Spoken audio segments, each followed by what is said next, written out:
అందరికీ నమస్కారం. నేను మీ కిరా కార్పేని. నగిరి మాజీ శాసనసభ్యురాలు, మాజీ మంత్రి, మాజీ కార్పొరేషన్ చైర్మన్ అయినటువంటి ఆర్కే రోజా మీద ప్రెసిడెంట్ నగిరి శాసనసభ్యులు గాలి భాను ప్రకాష్ నాయుడు గారు అనుచిత వ్యాఖ్యలు చేశారంట, బూతులు తిట్టారంట. ఆవిడ బాధపడుతుంది, వెక్కి వెక్కి ఏడుస్తుంది. నేను మహిళని, ఇలా క్యారెక్టర్ అసాసినేషన్ చేయొచ్చా? మా ఇంట్లో కూడా పిల్లలు ఉన్నారు, ఇది కరెక్ట్ కాదు, మీరు నాశనం అయిపోతారు, నెక్స్ట్ వచ్చేది మా ప్రభుత్వం అని చెప్పేసి మాట్లాడుతూ ఉంది. సాక్షి లైవ్కి వచ్చింది డిబేట్కి, వెక్కి వెక్కి ఏడుస్తుంది. బట్ అసలు అక్కడ ఏం జరిగిందో ఒకసారి నేను మీకు వినిపిస్తాను, చూడండి. కళ్ళ నీళ్లు తెప్పించి ఆమె జీవితం నాశనం చేయాలనుకుంటా.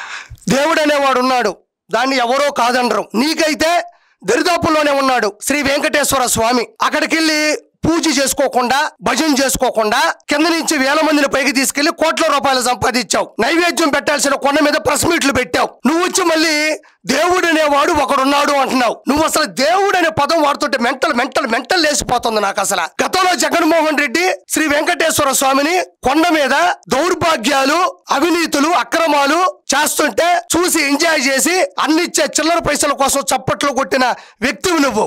మళ్ళీ దేవుడు అనేవాడు ఒకడున్నాడు అంటున్నావు. మళ్ళీ ఏమంటున్నావు ఆర్కే రోజా? నువ్వు ఆడవాళ్ళనంటే ఎవరైనా సర్వనాశనం అయిపోతారు అంటున్నావు. గతంలో అసెంబ్లీలో ఆడపడుచు భువనేశ్వర్ గారిని వల్లభనేని ఊసి మాట్లాడుతున్నప్పుడు నువ్వేం చేస్తున్నావు? నారా బ్రాహ్మణి గారి గురించి మాట్లాడుతుంటే ఏం చేస్తున్నావు? వంగలపూడి అనిత గారి గురించి మాట్లాడుతుంటే ఏం చేస్తున్నావు? రాయపాటి అరుణ గారి గురించి మాట్లాడుతుంటే ఏం చేస్తున్నావు? నా భార్య ఓయో రూమ్ లో దొరికిందని ఒక ఆర్టికల్ క్రియేట్ చేసినప్పుడు నువ్వేం చేస్తున్నావు? వీళ్ళే కాకుండా కూటమిలో ఉన్నటువంటి ఆడవాళ్ళని అనుచిత వ్యాఖ్యలు చేసినప్పుడు, వాళ్ళ గురించి దారుణంగా మాట్లాడినప్పుడు నువ్వేం చేస్తున్నావు? వాళ్ళకు బాధ ఉండదా?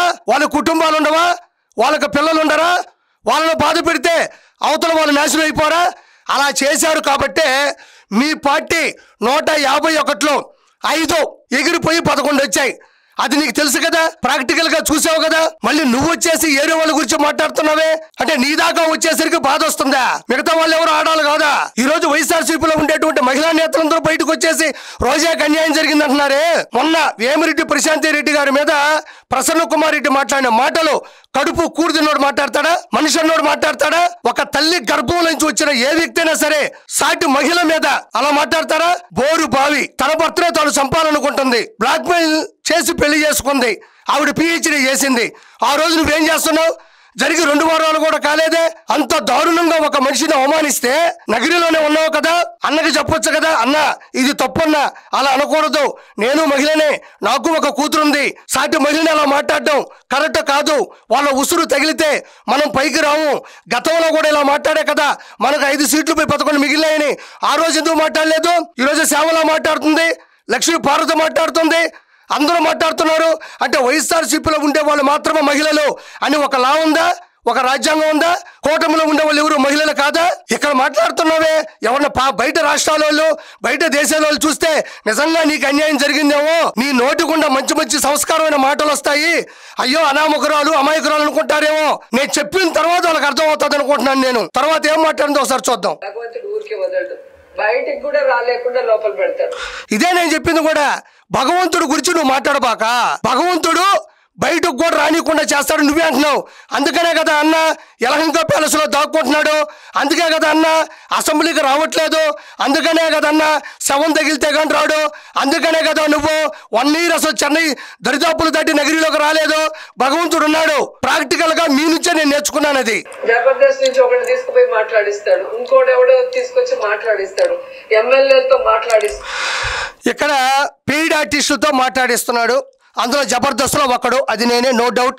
ఇంకొకడు సీమరాజా గారు, వాళ్ళ అంతర్జాతీయ ప్రధాన కార్యదర్శి, మిగతా ఎమ్మెల్యేలు. నేను ప్రశ్నిస్తే నీకేమైనా బాధగా ఉందా? నేను ఎదిరిస్తే బాధగా ఉందా? నువ్వు చేసింది తప్పు అని ఏలితో చూపిస్తే నాది తప్పా? నేను పెయిడ్ ఆర్టిస్ట్నా? నువ్వు ప్రూవ్ చేయగలవా? స్వచ్ఛందంగా పనిచేస్తున్నా, విలువలు విషయం ఉన్నటువంటి నా నాయకుడి కోసం విశ్వాసంగా పనిచేస్తున్నాను నేను. నీలాగా పేపర్ ఇస్తే, పేమెంట్ ఇస్తే కిరా కార్పే మాట్లాడటం, కిరా కార్వి స్వచ్ఛందంగా ఉంటాడు. నేను ఇప్పటి వరకు ₹1 శాలరీ తీసుకున్నది లేదు. నేను ఇప్పటి వరకు ఒక యూట్యూబ్ ఛానల్ పెట్టుకుని అందులో సంపాదించింది లేదు. నాకు నేనే పార్టీ మీద ప్రేమతో పరిగెడుతున్నా. నేను మాట్లాడకూడదా? జబర్దస్త్లో నువ్వు లేవా? నువ్వు జబర్దస్త్లో జడ్జివి, నేను జబర్దస్త్లో టీమ్ లీడర్ని. దానికి ఏమన్నా యూపీఎస్సీ ఎగ్జామ్ రాయాలా రాజకీయాల్లోకి రావాలంటే? నీ గురించి, నీ నాయకుడి గురించి మాట్లాడాలంటే నేను ఏమన్నా డిగ్రీ పాస్ అయ్యి ఉండాలా? నేను సౌటూరు అనే ఊరి నుంచి రాకూడదా? నేను ప్రసంగించకూడదా? దీనికి ఏమైనా ఎలలు ఉన్నాయా? దీనికి ఏమైనా పరిధులు ఉన్నాయా? జబర్దస్త్ నుంచి ఒకడంట. నువ్వు జబర్దస్త్లో జడ్జివే, నువ్వు హైకోర్టుకో సుప్రీంకోర్టుకో జడ్జివి కాదు. నువ్వు ఎక్కువ నీ గురించి ఊహించుకోబాకు. రెండోది, మన సీమరాజా గారి గురించి మాట్లాడుతున్నావు. ఆయన మీ పార్టీ, మీరెవరూ కండువా సంవత్సరం 2 సార్లు కూడా వేసుకోరు. ఆయన ప్రతినిత్యం కండువా వేసుకొని మాట్లాడుతున్నాడు. అతన్ని చూసి మనం బుద్ధి తెచ్చుకోవాలా? ఎస్, కిరాక్ కార్పి మాట్లాడింది ప్రతిదీ వాస్తవమే. ఎవరు కాదన్నారు? కిరాక్ కార్పి అబద్ధాలు చెప్పడు, తప్పు చేస్తే వదిలిపెట్టాడు, పార్టీ కోసం విశ్వాసమైనటువంటి కుక్కలా పరిగెడతాడు. నేను మీలా మాట్లాడినే, మీలాగా వ్యక్తిగత హరణం చేయను కదా కిరాక్ కార్పి అనేవాడు. ఈ రోజు వీడికి ఎక్కడి నుంచి ధైర్యం వచ్చింది? భానుప్రకాష్ కి ఇప్పుడు చూడు, వీడికి ఎక్కడి నుంచి వచ్చింది ధైర్యం అంటుంది. నువ్వు చేసే తప్పుల నుంచి వచ్చింది, నువ్వు చేసిన దౌర్భాగ్యాల నుంచి వచ్చింది, నువ్వు చేసిన అక్రమాల నుంచి వచ్చింది, నువ్వు చేసిన అవినీతి నుంచి వచ్చింది. ఎక్కడి నుంచి వస్తా ధైర్యం వీడికి? మళ్ళీ గమనించండి, వీడికి మొన్నేమో గాలికి గెలిచిన గాలి నా కొడకల్లారా అనింది. నువ్వు ఒక ఆడ మనిషివేనా? నువ్వు ఒక ఆడ పడుచువేనా? నువ్వు ఒక మహిళవేనా? మిగతా మహిళలకు నువ్వు ఇన్స్పిరేషనేనా? ఇదే వీడికి గాలి నా కొడుకులు. ఈవిడ మాట్లాడే మాటలు వింటే ఈవిడ సభ్య సమాజంలో, ప్రజాస్వామ్యంలో ఈవిడ 2 సార్లు ఎలా గెలిచింది నాకు అర్థం కావడంలే. ఇవే కాదండి, ఇంతకు ముందు ఆవిడ ఏం మాట్లాడిందో ఒకసారి విందాం. ఈవిడ మళ్ళీ బూతుల గురించి మాట్లాడుతుంది. సరే, ప్రెసెంట్ ఇది చూద్దాం, తర్వాత విందాం. లోకేష్ ఫోన్ చేసి చెప్పకపోతే ఆ ధైర్యం ఉంటుంది. లోకేష్ గారు ఎందుకు చెప్తారు అంటే, నీకు జగన్మోహన్ రెడ్డి ఫోన్ చేసి తిట్టమంటున్నాడా? గతంలో కూడా తిరుపతిలో ఒక పెద్ద సభలో ఎవరో ఒక వ్యక్తి వచ్చి నీ చెవులో చెప్తున్నాడు, చంద్రబాబు నాయుడు గారిని తిట్టమంటున్నాడు, చంద్రబాబు నాయుడు గారిని తిట్టమంటున్నాడు అని. అది మీ బుద్ధి, అది మీ సంస్కారం. మాకు అవన్నీ ఉండవు. మా పార్టీ కోసం మేము పనిచేస్తాం అంతే. లోకేష్ గారు ఫోన్ చేసి చెప్తున్నాడా? మీకు చెప్తారేమో తిట్టమని. గతంలో శ్రీరెడ్డి, పంచు ప్రభాకరు, పోసాని, వరా రవీందర్ రెడ్డి, వలభనేని వంశీ, కొడాలని నువ్వు మీరందరూ కూడా డబ్బులు తీసుకొని పిచ్చివాగుడు వాగారు. మాకంత అవసరం లేదు. తర్వాత చూడండి, బాబు వచ్చి నేనంటే చాలా ఇష్టం, ఆ ఫొటోస్ అన్ని న్యూడ్ చేసి వాడికి పంపించారు. వాడికి ఎవరికి చెప్పాలి, నాకు చెప్పాలి అంటే ఇది చెప్పచ్చో లేదో వాడికి తెలియలేదు. చాలా డిప్రెషన్ అయిపోయాడు. ఫస్ట్ టైం చాలా యాక్టివ్ గా ఉంటాడు వాడు. అప్పటి నుంచి చాలా సైలెంట్ అయిపోయాడు బాబు. అసలు మళ్ళీ ఏం నాన్న అలా ఉన్నావే, నువ్వు ఎప్పుడు ఇలా ఉన్నావు అంటే అప్పుడు మెల్లిగా చెప్పాడు. ఆ ఫోటోలు చూస్తే నిజంగా సూసైడ్ చేసుకోవాలనిపించింది ఆ రోజు. అంత ఘోరంగా. ఏమ్మా, ఆ ఫోటోలు చూస్తే నీకు సూసైడ్ చేసుకోవాలనిపిస్తుంది? మా ఆవిడ మీద మార్ఫింగ్ ఫోటోలు, మా ఆవిడ ఓయోరువులో దొరికిందని రాయపాటి అరుణ గారి మీద, వంగలపూడి అనిత గారి మీద, నారా బ్రాహ్మణ గారి మీద, వీళ్ళందరి మీద మార్ఫింగ్ ఫోటోలు దారుణంగా క్రియేట్ చేసినప్పుడు మీకేమో సూసైడ్ చేసుకోవాలనిపించింది? మా మాత్రం డీజే సాంగ్లు పెట్టుకుని డాన్స్ చేయాలనిపించిందా? మా ఇళ్లలో ఆడవాళ్ళకి బాధ ఉండదా? మా ఇళ్లలో ఆడవాళ్ళకి కన్నీళ్ళు రావా? మీకు వస్తే కన్నీళ్ళు, మాకొస్తే కుళాయి నీళ్లు. ఏం యాక్టింగ్ చేస్తున్నావు? ఆవిడ మహానటి అయితే నువ్వు మహా అతి. ఎవరి కోసం యాక్టింగ్ చేస్తున్నావు? ఇలా యాక్టింగ్ చేస్తే నగరిలో ఉండే ప్రజలందరూ అయ్యో రోజా బాధపడుతుంది, ఒక మహిళని ఇబ్బంది పెడుతున్నారే, అలో ఇలా చేయకూడదు కదా అని ఆలోచించి రానున్న రోజుల్లో నీకు ఓట్లు గుద్దేస్తారనుకుంటున్నావేమో. కానీ తమరు అసలు ఎలా మాట్లాడినారు, ఏం మాట్లాడినారని నేను ఒక రీల్ కూడా ప్లే చేస్తా. అది చూసిన వాళ్ళు ఎవరైనా ఇది యాక్టింగ్ అనుకోరా? ఇలా పిల్లల కంటే ఆ బూతులు వింటేనో, ఆ మార్పింగ్ ఫోటోలు చూస్తేనో విపరీతంగా ఏడుస్తారంట, విపరీతంగా బాధపడతారంట, సూసైడ్ చేసుకోవాలనిపిస్తుందంట. నేను మీ కుటుంబంలో ఉండేటువంటి పిల్లలకు వచ్చిన తప్పుగా మాట్లాడడంలా, మిగతా కుటుంబంలో కూడా ఆడవాళ్ళు ఉన్నారు కదా, మిగతా కుటుంబంలో కూడా పిల్లలు ఉన్నారు కదా. మిమ్మల్ని ఒక్క మాట అంటేనే కంట తడి పెట్టి కన్నీళ్లు పెట్టుకొని ఎక్కి ఆడుస్తూ ఉండవే, జనాలు చూస్తారులే సాక్షి లైవ్ లో. మరి మా కుటుంబాల్లో ఉండేటప్పుడు మేము డ్యాన్స్ వేస్తావా? మేము పండుగ చేసుకుంటావా? మేము పబ్బులకి వెళ్తావా? చాక్లెట్లు పంచుకుంటావా? మేము జీజేస్ అంగులకి మేము డ్యాన్సులు వేసుకుంటావా? లేదు కదా.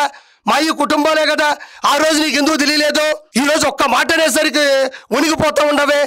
నాకెట్లుంటే ఎలా ఉంటాయి చెప్పండి. వాడు నేను ఫోటోలు ఇంతటి రాక్షసత్వం ఎలా వస్తుంది వీళ్ళకి? అలాంటివి తయారు చేయడానికి చెప్పి ఫారెన్ కి వెళ్ళిపోయింది, యూఎస్ కి వెళ్ళిపోయింది చదువుకోవడానికి. ఇక్కడ ఉంటే ఈ టార్చర్ నేను భరించలేదు. సరే అమ్మా, ఓకే, తను టార్చర్ భరించలేక వెళ్ళిపోయింది. సరే, బాధాకరమైన విషయం, నేను కాదనడంలే. మీకైతే డబ్బులు ఉన్నాయి కాబట్టి ఫారెన్కి వెళ్ళారు. మేము ఏడికి పోవాలా? మా దగ్గర రూపాయలు లేవు. మేము ఏడికి పోవాలా?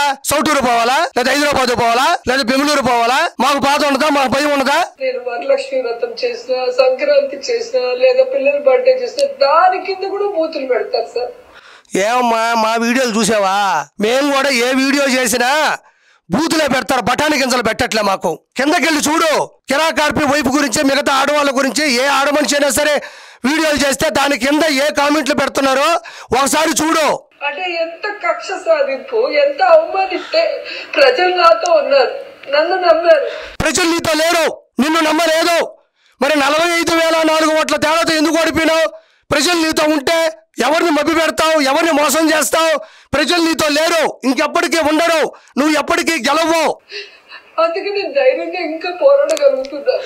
నాతో వర్క్ చేసిన ఆర్టిస్టులు అందరూ కూడా కాదు, అందరూ కూడా ఏంటో ఎలా మాట్లాడుతున్నా, నీకు అవసరమా, వీళ్ళందరితో మాటలు పడాల్సిన అవసరమా, రాడిలా మనం ఒక ఇన్స్పిరేషన్ గా ఉండాలి, మంది చూసి లేడీస్ ధైర్యంగా ఉండాలని చెప్పి అలా నిలదొక్కుని.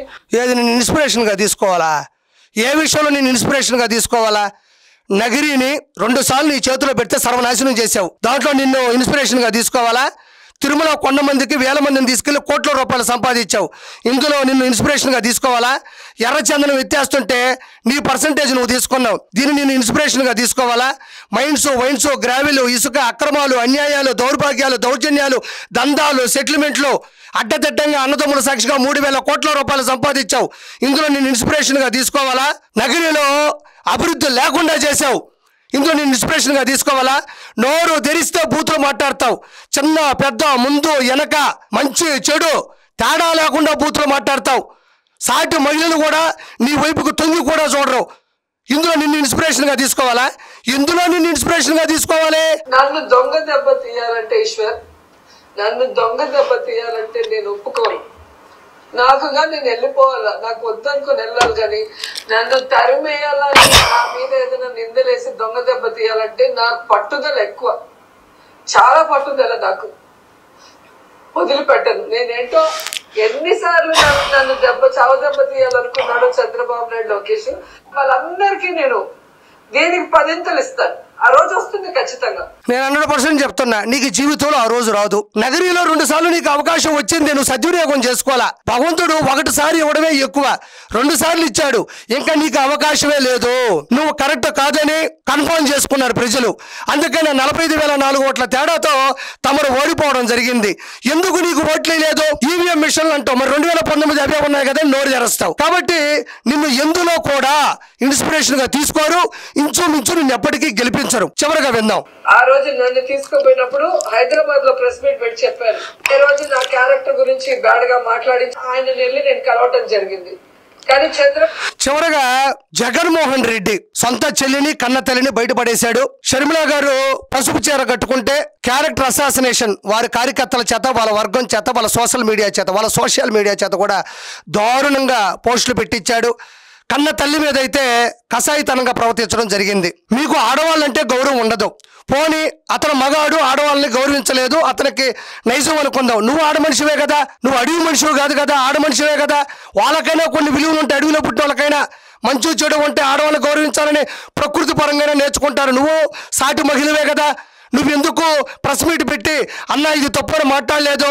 ఎందుకంటే నీకు పదవులు కావాలి, చైర్మన్ పోస్టులు కావాలి, నీకు క్యాబినెట్లో మినిస్టర్ ర్యాంక్ కావాలి, కోట్ల రూపాయలు కావాలి, గన్మ్యాన్లు కావాలి, ముందు వెనక కార్లు కావాలి, ప్రజల్లో పలుకుబడి కావాలి, ఇల్లు మీద ఇల్లు కట్టాలి. కాబట్టి భగవంతుడు నీకు శాశ్వతమైనటువంటి కఠినమైన శిక్షణ అనుభవించేలా చేశాడు. ఓకే, ఈవిడ ఇన్ని పద్ధతులు మాట్లాడుతుంది, గతంలో ఈవిడ ఎలా మాట్లాడింది అంటే ఇంట్లో బూతులు ఇవన్నీ ఇంటే మా ఇంట్లో పిల్లలు ఏడుస్తున్నారు, మా ఇంట్లో వాళ్ళు ఇబ్బంది పడుతున్నారు, నన్ను క్యారెక్టర్ అసాసినేషన్ చేశారంటుంది కదా, గతంలో ఈవిడ ఎలా మాట్లాడిందో ఒకసారి విందాం. మనల్ని అభిమానించే మంది కొన్ని కోట్ల మంది ఉన్నారు, ఎవడో పిల్ల పిత్రేగాడు, పెద్ద పిత్రేగాడు. ఇక్కడ చూసారా, ఫ్లోలో లా అనింది అంటే ఆ లకారంలో ఏం జోడించి బూతులు తిట్టబోతుంది అనేది నేను ప్రత్యేకంగా మీకు చెప్పక్కర్లే. భయంకరమైన బూతు మాట్లాడిపోయింది. వెనక పోలీస్ డిపార్ట్మెంట్ వారు ఉన్నారు, కార్యకర్తలు కూడా పక్కనే ఉన్నారు, అడ్డు అదుపులే. ఎందుకంటే ఆవిడకి మామూలుగా సహజంగా కూడా వచ్చేస్తుంటాయి బూతులు. ఆ బూత్ ఒకటి మాట్లాడిపోయింది, జంటని అక్కడ ఆపేసి మళ్ళీ నవ్వుతో కవర్ చేస్తుంది. ఏం చేయగలరండి, నన్ను చంపగలరా, రేప్ చేయగలరా? రేప్ చేసే ధైర్యం లేదు. హెరిటేజ్ ఐస్ క్రీమ్ తో నోరు నిండిపోయిందా? నీ నోట్లో ఏమన్నా హెరిటేజ్ ఐస్ క్రీమ్ పెట్టుకొని ఉన్నావా అని అడుగుతున్నా.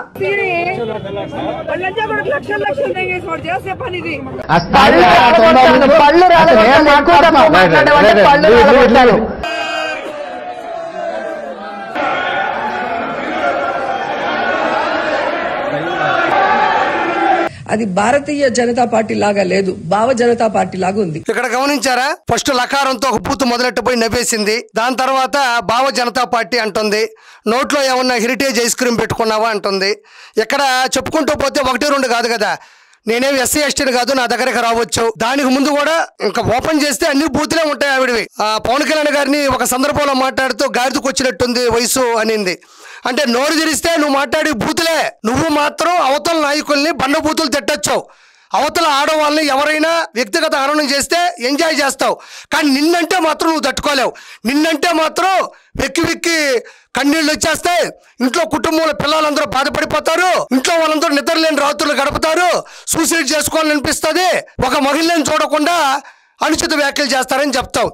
మరి ఇతరులకు జరిగితే మాత్రం దాని గురించి కనీసం స్పందించవు, ఒక పోస్ట్ కూడా పెట్టావు. కాబట్టి రోజా మనం అర్థం చేసుకోవాల్సింది, నీ కన్నీళ్ళు మొత్తం యాక్టింగ్. నీ యాక్టింగ్ సినిమాల్లో చేసుకో, షోల్లో చేసుకో. నిజ జీవితంలో నీ ఛానల్లో నువ్వు యాక్టింగ్ చేసుకోబాక. ఎందుకంటే గతంలో నువ్వు ఎలాంటి దానివి, గతంలో నువ్వు ఎలా మాట్లాడినావు, గతంలో నువ్వు నగిరి శాసనసభ్యురాలుగా ఉండి ఎంత నాశనం చేసావంటే ప్రజలకి ప్రత్యక్షంగా చూసిన వాళ్ళు. ఈ రోజు నువ్వు నవ్వినంత మాత్రానో, అదే నువ్వు ఏడ్చినంత మాత్రానో నమ్మేసి నెక్స్ట్ అయ్యో రోజాకు ఓట్లు గుద్దేద్దామని గతంలో ఎవరికైనా ఎప్పుడైనా జరుగుండొచ్చు. నీ విషయంలో జరగదు, గుర్తుపెట్టుకో. రెండోది, వైఎస్ఆర్సీపీ జీవితంలో అధికారంలోకి రాదు, గుర్తుపెట్టుకో. Good bye.